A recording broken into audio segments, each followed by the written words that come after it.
So welcome to our STEMmy second session, which is going to be about children as thinkers. And this session is going to be followed by another session, which will also have more about children thinking. So you can go to the next slide. Okay, so one of the things that's important to know, and that I hope you will keep in your minds throughout this, is that babies are thinking all the time. And it doesn't really matter whether they're a typical baby or whether they're a baby that has a disability or they're a baby that's showing delays in some areas or another. It really doesn't matter. They always are thinking no matter what, and they're thinking in all their interactions with objects or materials, toys, etc., and with people, and they're thinking in all activities and routines. It's not something that has to be a special little session about thinking. It can occur during bath time or when somebody's outside taking a walk. Because thinking is really what is the essence of STEM learning. So STEM and thinking are very much tied together. So, so in the first session, Joanne showed us ways of incorporating STEM learning around the house. So she showed you a lot of different examples if you were in the first session. She showed a lot of different examples of ways in which kids can learn when they're just doing different things around the house, that they're also actually learning STEM.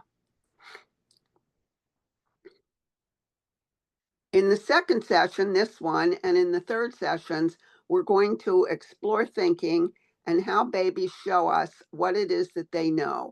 In later sessions, you're going to learn strategies that you can use as early intervention people to support babies in thinking and in STEM learning in everyday situations.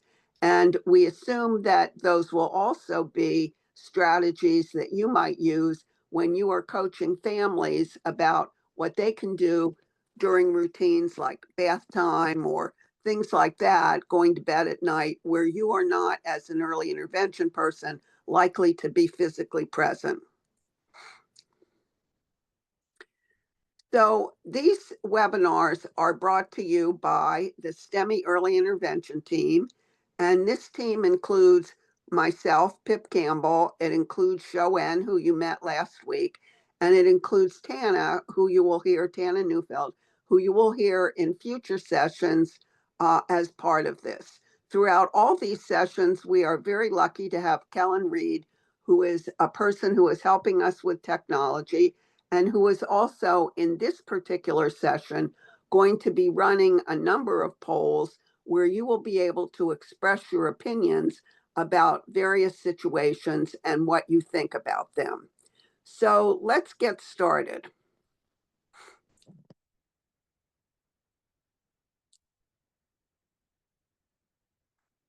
And we could have the next slide.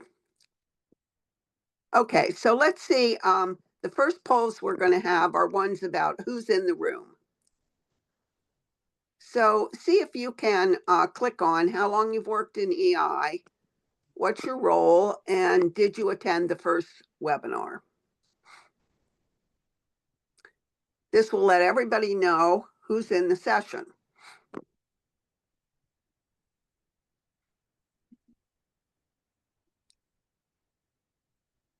All right, we have several people responding. I'll just let you know when the numbers of responders start slowing down a bit. We're at about 30% or so. Okay. Well, I'm sorry, 87% participated. This is good. And we slowed down. I'm going to go ahead and end this poll and share the results. Great. Okay, so we can see that, we have a lot of experienced people who've worked more than 5 years. And we have some people who don't work in early intervention. That's okay. And some people, about a third, well, not quite a third, of the people are therapists, and a similar amount are people that are teachers and special instructors, developmental therapists, behavior analysts, etc. And then a lot of you, in fact, half, almost half, 40%, 43% are people that are other disciplines. And of all of the people that we have in this webinar that responded, a little more than half of you attended the first webinar. So that's great since these webinars are, I mean, people do not necessarily need to attend these webinars sequentially, but it's good to know that many of you attended the first session. Okay, so let's look at specifically what we're going to be focusing on today. And we can, and oh, first we have to do the housekeeping though. I forgot about that. So you know that if you want the CEUs, you can get the CEUs if you fill out the evaluation after the session, which we hope you will do, whether you want the CEUs or not. And in September, you'll get additional information that will allow you to be able to fill out what needs to be filled out in order to get the CEUs. And as I mentioned before, we're going to be using a lot of polls and type in the chat and things like that so that you can let us know what's important to you and so that you can think about the situations that are being presented. And then finally, the webinar will be recorded and you can access the webinar about a week after we're done with it. Should you like to share it with other people that you work with or that you're around, should you like to be able to just watch it again. Sometimes it's good to see things twice. Okay, so when we talk about thinking, the thing that I hope you will take home today from this session is that the notion that babies are thinking all the time and that they're always thinking from the time that they're born. And what gets different is that the complexity of their thinking obviously changes over time. So that's one thing that we need to remember. And the second thing we need to remember about this is that babies' abilities to show us what they know also changes because their abilities to show us what they know primarily, not totally exclusively, but primarily are dependent on their ability to communicate and on their ability to move, on their ability to use movement. So you all know that babies don't like communicate in very complicated ways when they're like babies and really, really young babies, and nor do they move in very complicated ways when they're like 1 month old. So we have to take into account that thinking is really invisible.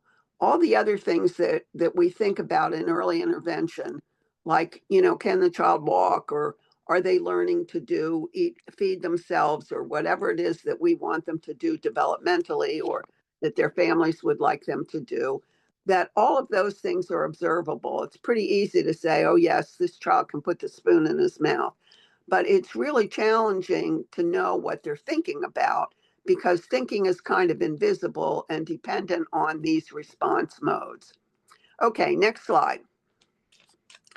All right, so here's just to not beat this into the bush too much, but here's the things that we're hoping that you will specifically know at the end of this session, that you will become aware of different levels of children's thinking and that you will be able to begin to describe observable behavior that indicates thinking skills within various levels, whether it's very early, very simple kind of levels or more complex levels. So again, just to remember that how thinking links up is that it's a really essential part of STEM learning. So when we say things like STEM learning, or you can integrate STEM learning into your practice, we're really talking about the fact that you can integrate opportunities for children to learn the thinking that's necessary in STEM modalities, that you can learn that you can infuse that into whatever it is that you do, whether you're a teacher or you're a PT or you're an OT or whatever. So let's look at how that kind of works. In the approach that's being taken to STEM in this STEMI Institute, this STEMI Center, The approach is following what we call a learning trajectories approach. And this is not really anything that's rocket science or very complicated. In fact, most of you will be familiar with this notion because each trajectory includes a goal. It includes progression, a progression of steps that children are likely to go through.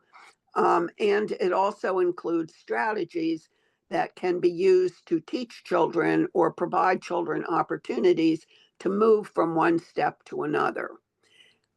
In STEM, there are STEM domains and there are cross-cutting concepts, and we're going to look at a little bit of those things. But these STEM domains and cross-cutting concepts basically reflect how children process visual and auditory and tactile and other kind of information that they experience when they're interacting with people, their parents or whoever else they interact with, and that they're interacting with materials.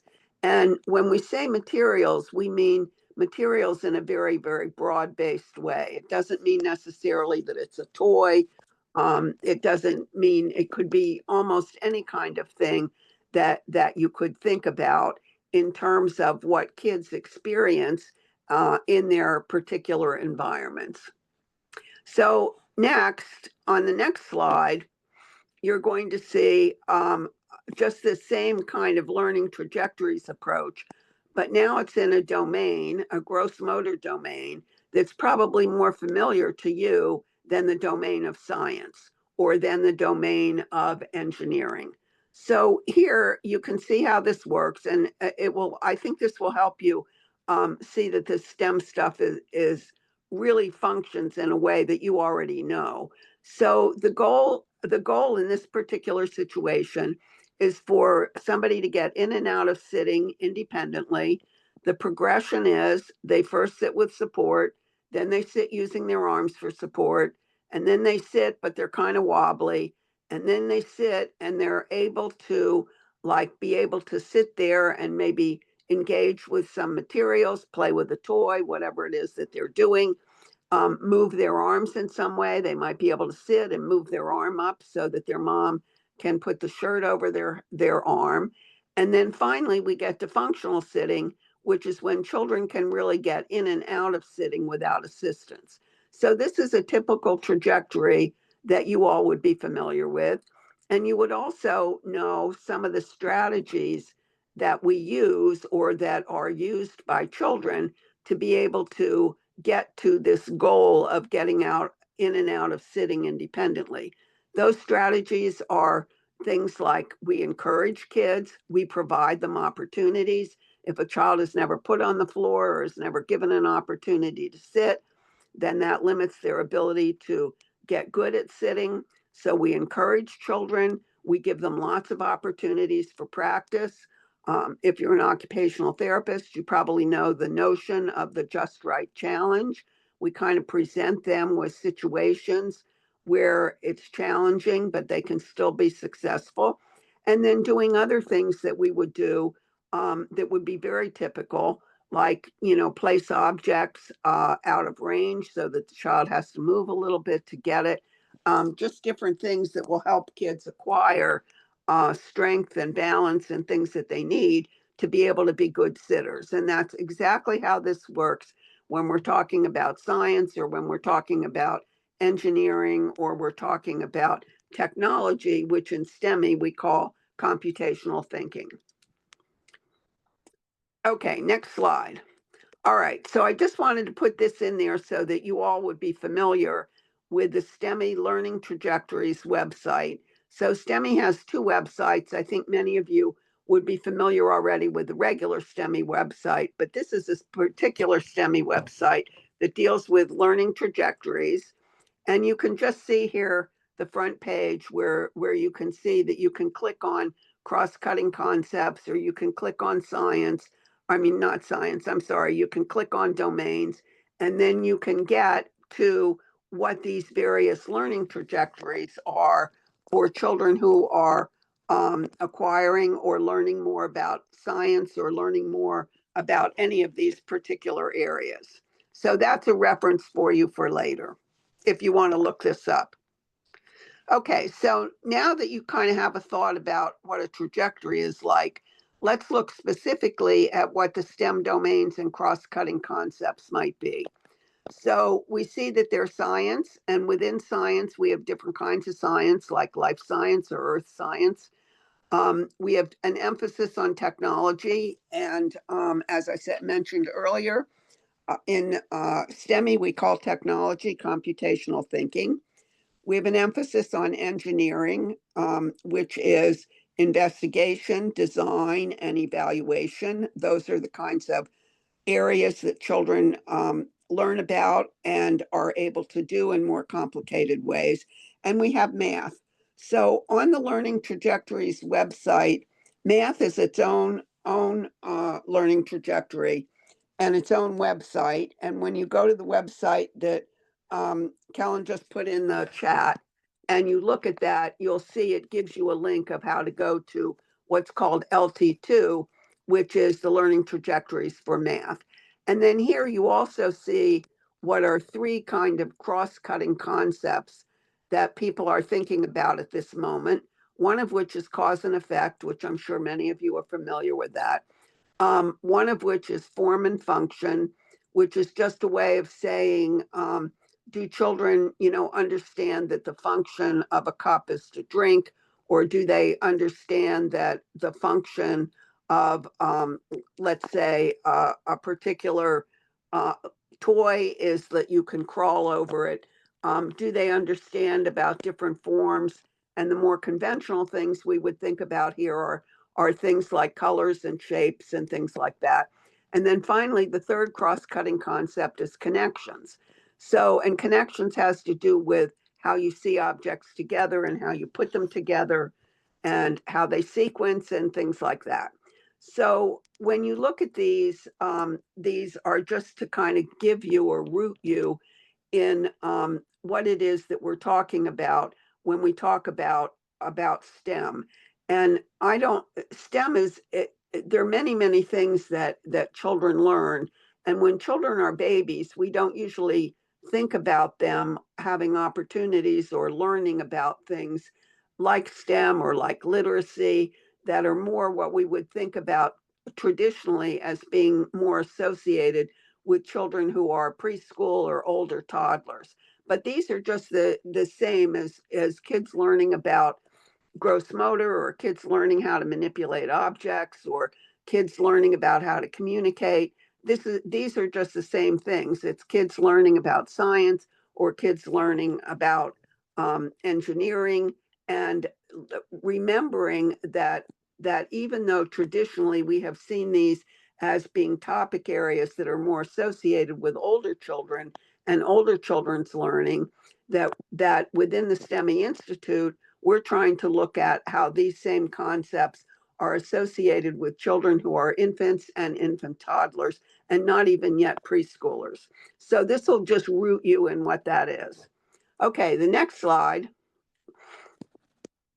is just to give you an example of this learning trajectory with the cross-cutting concept of cause and effect. So you can see here the different progression, takes action, and ends up with identifying what made an event happen. And again, you could specifically teach children those kinds of skills, but with infants and toddlers, we're more likely not to use specific teaching. We don't have a teacher that sits down and instructs the child the way we have teachers that organize environments in preschool so kids can learn things, or may actually have kids sitting down and be teaching them when they're in second grade or third grade. So this is just looking at things at a lot earlier age level. Okay, so how does this work? On the next slide, how does this work to show us what children are able to do and what we can do in early intervention? So there are four key components that you could be thinking about when you're thinking about activities for children that are birth to 3 that would relate more to to the STEM kinds of things, although these could relate to other areas as well. But just in terms of today, we're going to think about them in terms of STEM. So when you're thinking about like, what are you going to do with a particular child during a session? Or how are you going to coach families to do a particular thing? You might think about that the context for all of this is naturally occurring opportunities that occur within routines and activities.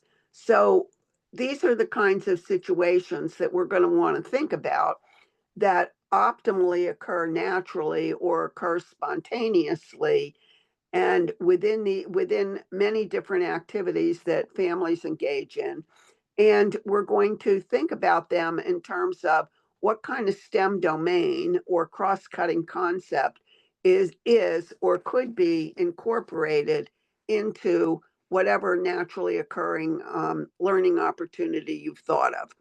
And within that, we're then going to try to embed STEM thinking in terms of foundational levels, what we call foundational thinking levels, of which the biggest one and the earliest thinking level would be what we would call observation, what we do call observation. And they would, over time and over children's opportunities to learn, they would expand themselves so that they would become opportunities that would be more elaborate and more complex. Within that same activity that we're thinking about, that same naturally occurring opportunity, within that, we want to think always about how does this have to be adapted, or how is it naturally adapted for somebody to have access to the learning opportunity. And we also want to think about, do we need to access materials or instruction or change the activity or whatever. So those of you who are working in early intervention with children who are more complicated or have more significant disabilities will know that adapting is really, really important. And it's a very important thing to be doing as early as possible so that children do not miss opportunities to learn because they're unable to move, or they're unable to see, or they're unable to hear, or they're unable to experience materials because they're, sensory defensive or whatever. And we're also then going to think about, once we get these adapted, we have the right materials and everything, then we're going to think about with the children, what's happening, what are they doing, and we're going to want to facilitate and guide children's thinking by posing problems, asking questions, and kind of just posing these things. You're not expecting the child to answer, but you're posing these things because children learn a lot from listening. And maybe they won't be able to say, oh, yeah, I did this or I did that or whatever. But just the fact that you pose a question like, oh, I wonder what comes next, makes children begin to think about, oh, what does come next, even if they don't know, and even if they can't explain it to you. And then finally, that's really important, to facilitate and guide part, because this is hopefully, as early intervention providers, what you're going to be doing with caregivers is you're going to show caregivers how to incorporate these various strategies into activities and routines that they do with their children every single day. So these are four things that are important to think about when you're thinking about different activities and what you're observing with children. Maybe you're observing a child that, that's outdoors in the swimming pool, in a baby swimming pool. Maybe you're observing that child and you're going to be thinking about, okay, here's this spontaneous activity and what's embedded in it already, or what could be embedded in it. What do I need to adapt to make it better? And what facilitation strategies could be used so that you know the strategies to be able to share with or collaborate with the parent about. Okay, next slide. All right, so let's look at this. This is a little video, and let's look at this video. And this is a 6-month-old baby, and try to think about what foundational level is represented in this 6-month-old's thinking. So is the foundational level Is the baby an observer? Are they an action taker? What kind of thing would you think about with them, thinking level that they might have? So if you click on the slide, it will go. Yeah.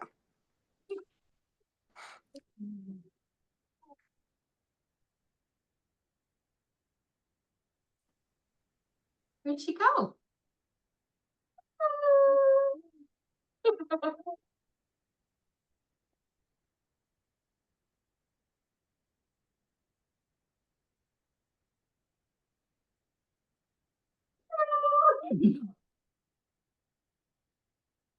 Oh, and got him. Where is she? She can come back?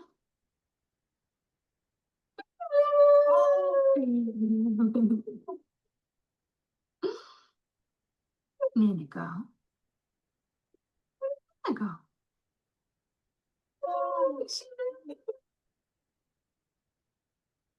Okay, so let's go to the poll and put in what you're thinking about, what your opinion is about what foundational level do you think is represented.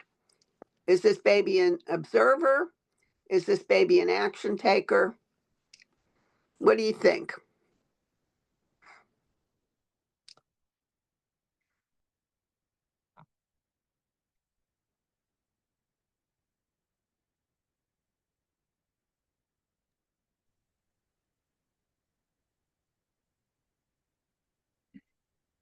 Okay, we have about 50% of people so far. It's slowed down. There we go. A couple more. All right, maybe just a few more seconds. Okay, last minute clicks, and I'll share the result. Okay, great. So a lot of people think that all of you, many of you, the vast majority of you see this baby as a noticer or as an observer, and not as a noticer, as an observer. And some people see that the baby is a noticer, is certainly aware of the fact that this person is popping in and out. And more of you think that the baby recognizes that the person is popping in and out. So the baby certainly gives a lot of expression. And I don't know what kind of cues you were taking from the baby, but if you look at the baby and you think about her cues, while she doesn't really acknowledge that she knows that the mother is gone, but she doesn't know where the mother is. So she knows that this person has disappeared, but she maybe doesn't know exactly where that person has gone. So this is great that you get that this is at the observer level, and that the baby is doing a little bit more than just noticing what's happening. So that's great. So let's go to the next slide.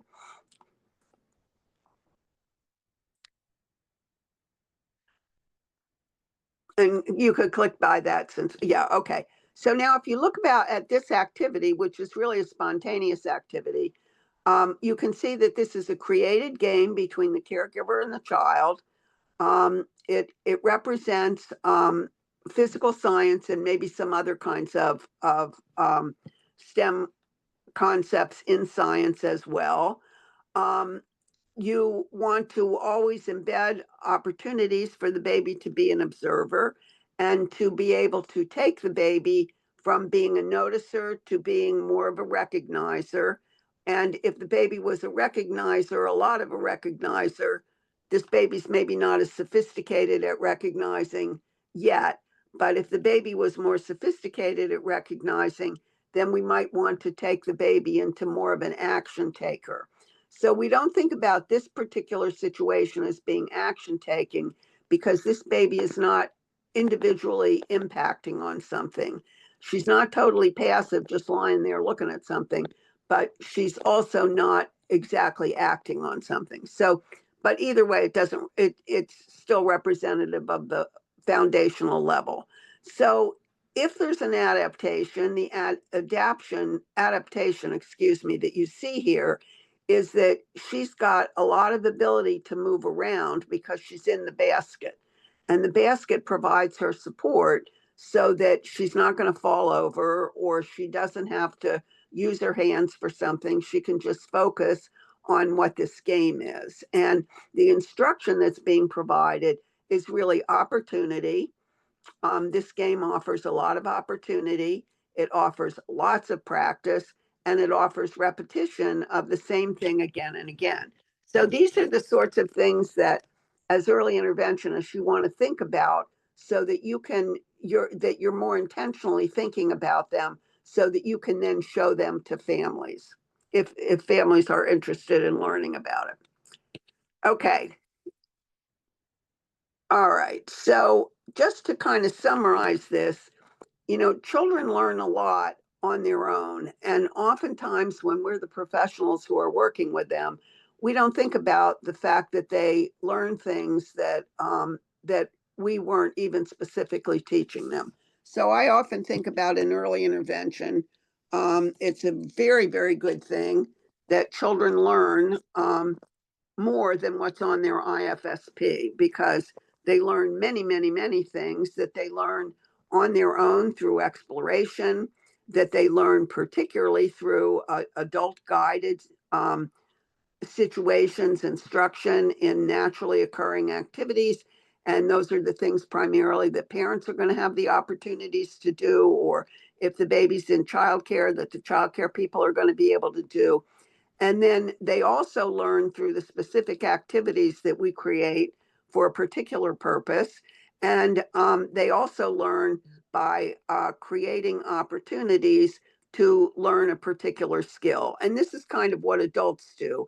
And many early intervention people, that's a majority of what they do, is they create opportunities for a child to learn a skill.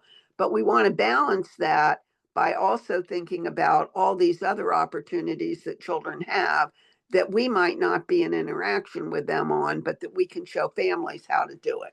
So let's go to the next slide. All right, so here's 4 babies, 4 young children, not all babies, who are doing science.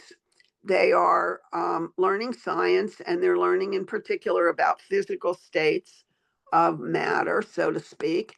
And what they're really learning about here is water. What happens in water? So look at these, and we're going to do another poll and have you take a guess, have you take a stab at who you think matches up with different kinds of situations.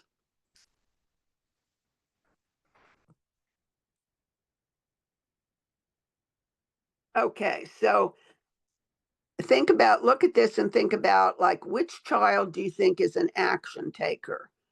So this is a child that's doing more than just observing, but is actually physically taking action.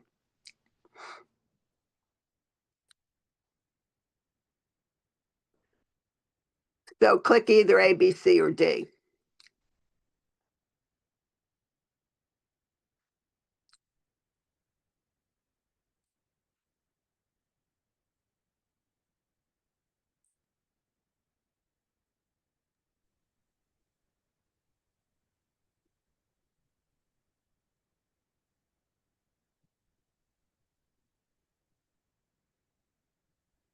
And that everybody's taking their time a little bit more on this one, which is fine. Yeah, it is fine. Worried These about. don't necessarily, also I should add, I didn't add, these don't necessarily have a clear cut correct or incorrect. They're more about, what is your opinion? When you look at this picture, what comes to mind?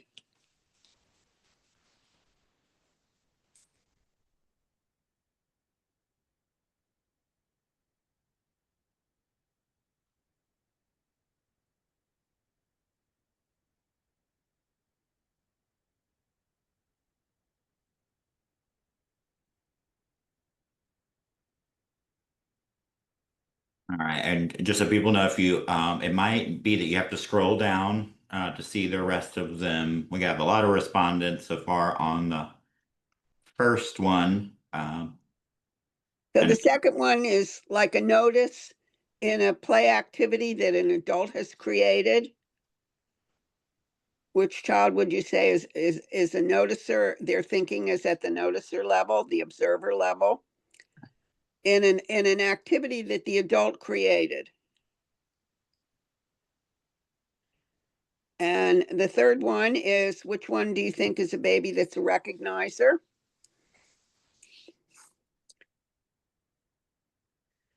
And the fourth one is, which baby do you think, which child is a noticer in a natural, spontaneous activity?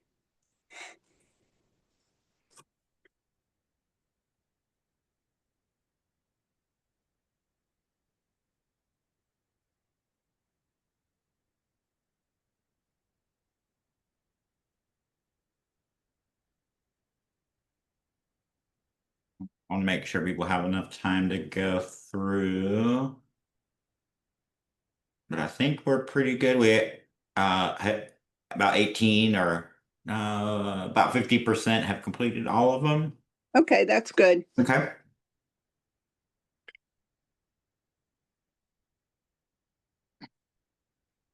Okay, so that was a pretty good response there, that people see that that baby, the A baby, is an action taker. The A baby's an action taker because they have the cup and they're moving it themselves. Okay, which child is a noticer in an adult created play activity? So this one's a little bit maybe more challenging. But because you have to think about two things, you have to think about the thinking level, the observer thinking level, and the adult created play activity. So bath time is probably not an adult created activity, and the child that's in the outdoor pool, that's probably not exactly an adult created activity. But the baby that's doing the tummy time, that probably was an adult created activity, or could have been, because of the fact that the baby can't get up on those pillows by themselves, and they don't have the cookie sheet, isn't like exactly natural. But all of these things, have to be, as I said, thought about before, that they're not necessarily one's right and one's wrong, but that you consider different kinds of aspects. Oh, and this one was a tricky one for people. So, which child is a recognizer? So maybe you might think that that the baby that's on the tummy time is more of a noticer and less of anything else. And my phone's so little here, I forget which one that is. Is it B, maybe the baby that's on its stomach? And the baby that's in the bath is kind of just looking also, or observing. But the baby that's in the swimming pool is sort of reaching their arm forward toward the what that is like um, a watering can. And therefore, that baby might be more of a noticer than some of the other baby, or more of a recognizer, I'm sorry, than some of the other ones. And then here we see that as most people thought, either the child is C or D, is in a natural spontaneous activity. So natural spontaneous activities are, I can see where maybe bath time is a natural spontaneous activity, as most of you got.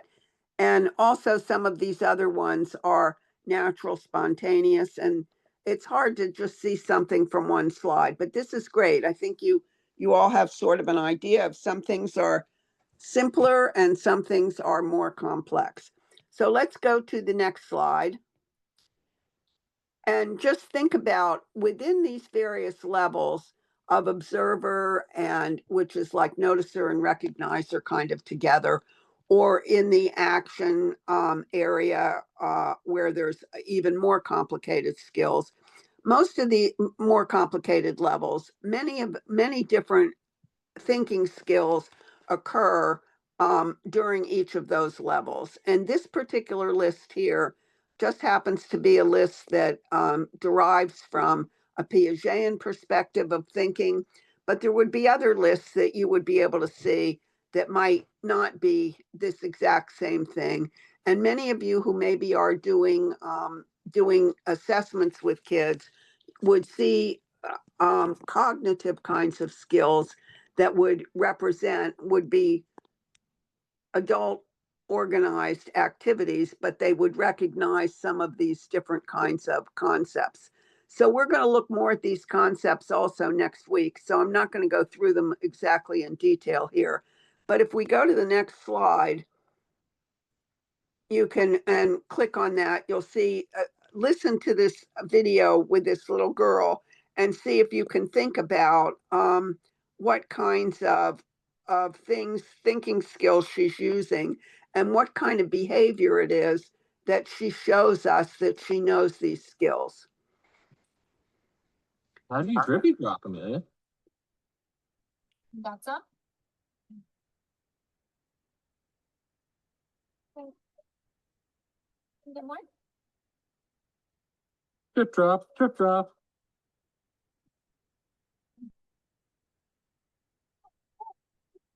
Sitting in the creek. You show Dada how you make a splash. Nice. Okay, so let's go to the next slide.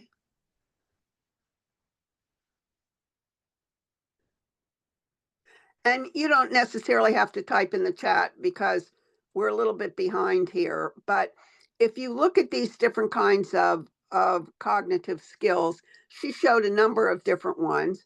But one thing that she did definitely show was vocal imitation, which is something that we don't always think about, is that children really learn because they were listening and they are imitating somebody else. And there are many others of these that she's also demonstrating, and we'll look more at these in the next webinar. So go to the next slide, please. Okay, so in general, the kind of behavior that children show us that where they express thinking is they alert to something or not, and many of you are aware of this.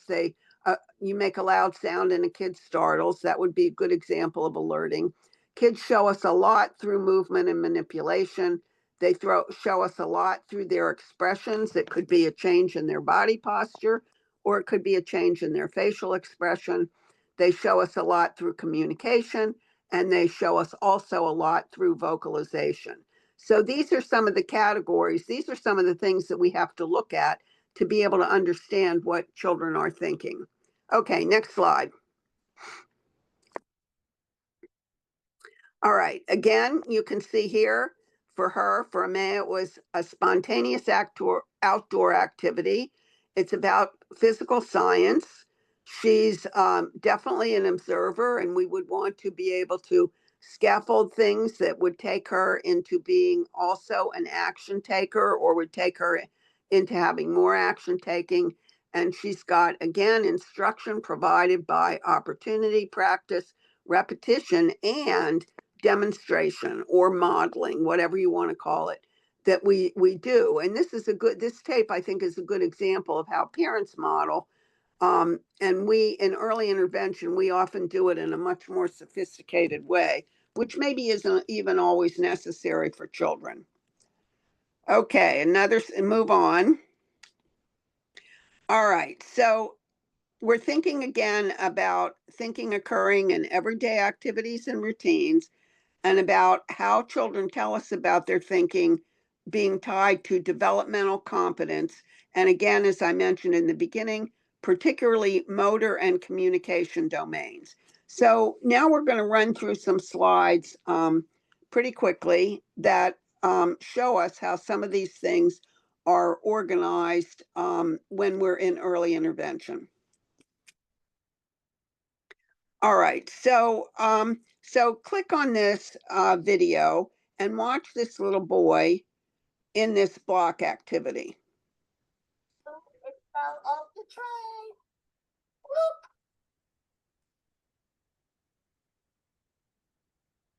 I see 2 blocks. The green is going inside the yellow.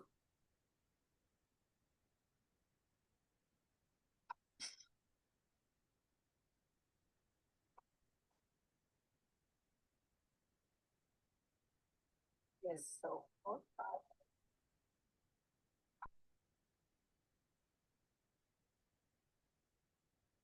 I think the green block is gonna fall inside of the yellow. What do you think? It's smaller. Tricky. You want to put it in?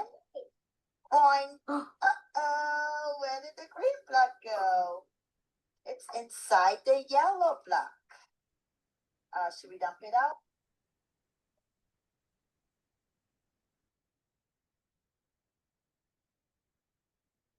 Okay, so some of you, that's great that you're typing in the chat. You can certainly do that. And if we think about it, sometimes people say, "Oh, this is an OT activity because he's being asked to use his arms or he's being required to use his arms." You know, other people would see it as maybe the teacher's activity because maybe it's a cognitive skill. And there are all kinds of other disciplines that people might see. But as most of you are saying, um, this really relates to all disciplines because particular activities are not necessarily linked to a particular discipline. And I always think this is important.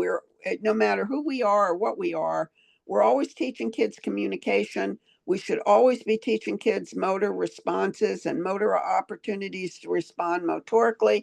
And we should recognize that all of those things can occur during any particular activity. So let's look at the next slide. And if you want to type in the chat for that, you could. But this is sort of the same kind of thing. So what developmental domain? Is this a fine motor activity? Is it a speech and language activity? Is it about science? Is it about math? What's it about? And again, if you think about it, and I'm sure many of you are, it could be a lot of different things, and it's probably not any one thing. So this is the essential to recognizing that all of us can be working on STEM, and we can be working, or we can be even working on science or engineering. We can even divide it out like that and can work on these things. So let's look at the next one. Okay, so let's think about what and how Jake is learning. And if you see here on the poll, you can think about these different things about what he's learning. And if you have a chance that you can make a choice, we're not going to give you as much time because we're almost to the end of this webinar.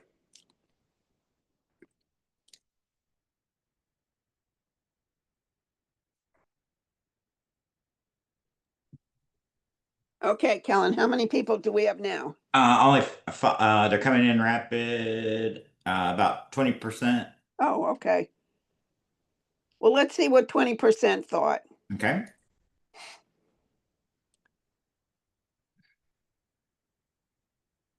Okay, that's great. Okay. So so people really recognize that there are a lot of different things that can be going on here. He is learning upper extremity movement, and he is learning spatial relationships or spatial awareness, and he is learning cause and effect, and he is definitely observing and also trying to at least interact with his limited motor skills. So that's great. You guys did great. Okay, let's go to the next one. Okay, so we've said this, I've said this before now. We have to pay attention to kids and all of their senses. And we need to pay attention to the fact that they learn also through imitation and that they learn on their own through trial and error. And they also learn on their own by managing their own little investigations, creating their own little investigations. So I think this is important because when you have a child like Jake, can you go to the next slide, please? Who we're going to see for a few more slides. This is a little boy. He's 2 years old. You know, obviously his motor competence severely restricts whatever else, you know, he's able to do. Doesn't mean he can't do it, but it's very limited. And maybe he's going to get better 2 years from now or 5 years from now or whatever. But right now, it really limits him. So his vision and hearing and touch are really significant and are really important for him. And this is also a little boy whether this is a good thing or a bad thing. It's also a little boy who spends a lot of time in positioning devices and who absolutely needs adaptation. So there's no guess about that. We need to adapt early for him, and we need to recognize that his motor competence is not so good, which therefore translates into he needs to be taught. So by listening, by being able to listen to somebody, by being able to see things, by being able to imitate things, visual, etc. Okay, we're going to see a few slides now of him very quickly. And here you see an example of him. He's doing, actually, he's doing a science activity. It has to do with push and pull.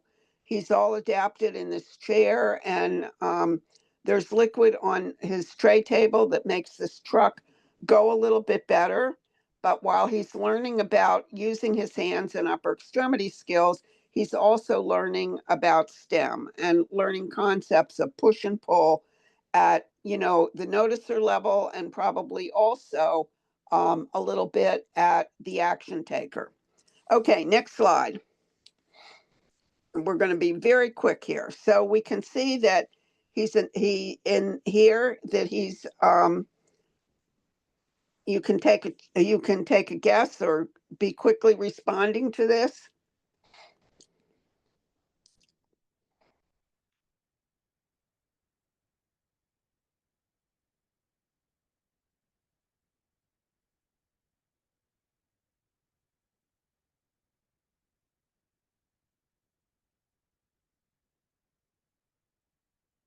Few more seconds and last click.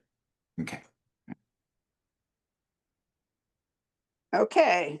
All right. So people see him mostly as a recognizer, but maybe also a noticer and an action taker. And people see that there's definitely cause and effect going on here, and causality and spatial relationships. These are really important. I don't think it's so much means to an end or object permanence, but those could be involved, just not as heavily as cause and effect and spatial relations. Okay, let's look at the next one with Jacob.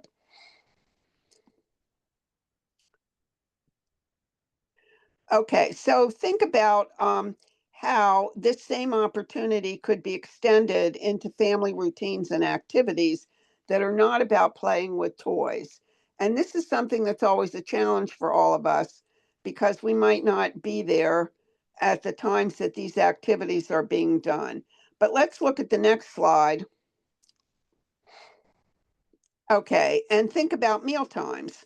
So these could be incorporated into meal times, and you can think about what are the adaptations being used here? What thinking level is he demonstrating in this slide? And does he understand tool use? Means to an end, which is actually, we think about feeding, can you get the spoon in your mouth? But feeding is really more about a tool use. Can you use this spoon, which is a tool, to carry food from your plate into your mouth? Okay, so that's great. Let's move on and see the next one. All right, so this just summarizes what we need to always consider. When we think about kids, we need to think about their engagement. One thing about Jakey is he may have a lot of physical disability, but he is very engaged. He's usually looking, he's usually paying attention, whatever you want to call that. His access is really probably mostly because he's in the chair. That's not, as I said before, a good thing. But he can interact with various objects in this situation. And you can think about whenever you're designing something for him or any other child, what thinking level are you wanting it to be? And what STEM domain or cross-cutting concept? So we always want to consider these things in making sure that we're incorporating STEM into what we do with kids. Okay, I think we have time for like maybe one more slide or two more. And you can move past this one, I think. All right, I did want to show you this one because this is Jakey again. And you can see, I think this is really fascinating, but you can see you know, what he is doing here. He's got materials, they're adapted. What's probably less visible to many people is that it's the objects, these rings, the orange ring and the blue ring with the beads on it, that are really shaping what his grasp is. So before he always grasped everything and moved everything with the top of his hand, and now his hand is turned sideways because he can't manipulate this unless his hand is turned sideways to grasp the ring.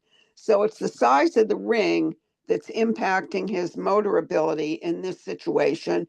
This is definitely, we could call this a play activity or whatever, but it's definitely an activity about thinking, and it's definitely an activity about STEM.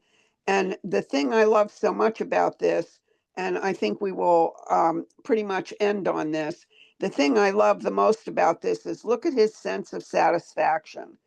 So he may have a lot of limitations. He might not be able to talk to us. He can't. He can't move his arms very well. He can't move anything very well, but he's able to look at what's going on.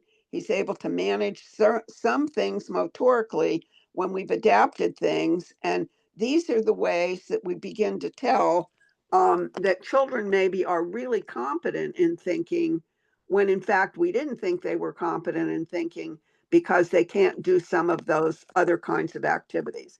So I hope when you get the evaluation form that you will put on the evaluation form things that you would like to know more about, and that we can include in the next webinar in 2 weeks.